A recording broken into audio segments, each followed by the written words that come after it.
Homework M1, question 2. We've got given a diagram at the start of question 2 and a lot of information. I'm not going to read out the whole thing. I've recreated the diagram as it was presented on the question sheet with the additional information that we've got there. Namely that there is tension in the strings and that the tension at point C is twice the tension at A, so I've called that one T and that one 2T, and that it is a uniform rod. So we know that if the whole length is 4 meters, halfway point is 2 meters, and it has a weight W. Please note that it is a weight, not a mass, which is why I have not called it WG. The G has been included as part of the weight itself. We've been asked to find the value D, which is the distance between the 2 points A and C on our beam. We're going to create simultaneous equations.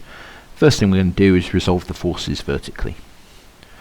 That eliminates all our horizontal distances and gives us T plus 2T equals W, or quite simply W is equal to 3T. I'll leave that for the moment.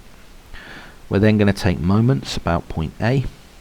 We could do any of the other points, but A is easier because that's going to eliminate one of my values, and all my distances have been measured from point A.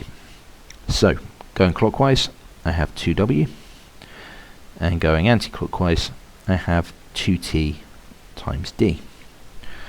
So if I plug that in, W is equal to 3T, so 6T is equal to 2TD, and if I divide through, that gives me D is equal to 3, so D equals 3 meters. Final answer. In part B, our scenario has changed. We've added an extra weight of kW newtons to the beam at point B. Once again, that's weight, not mass, so I don't need to use a G symbol. The beam stays in equilibrium, but this time the tension at C is 4 times the tension at A, so I've adjusted that accordingly to 40. We need to find what K is. Now, once again, it's about creating simultaneous equations. If I resolve vertically, this time I get T plus 4T is equal to W plus KW.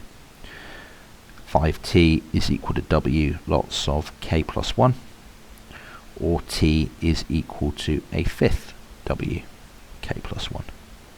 And I'll leave that alone for the moment. Now I need to take moments, so I'm going to do that about point A again. This time, going clockwise, I get 2W plus 4KW. And going anti-clockwise, I get 3 times 4T. So 12T is equal to W lots of 2 plus 4K.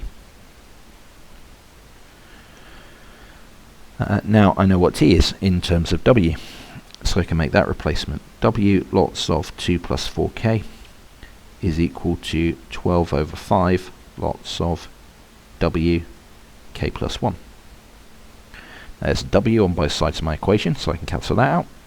Equations are usually easier if I don't have any fractions, so if I times up by 5, 10 plus 20K is equal to 12K plus 12. With a little bit of rearrangement, 8K is equal to 2, so K is equal to a quarter.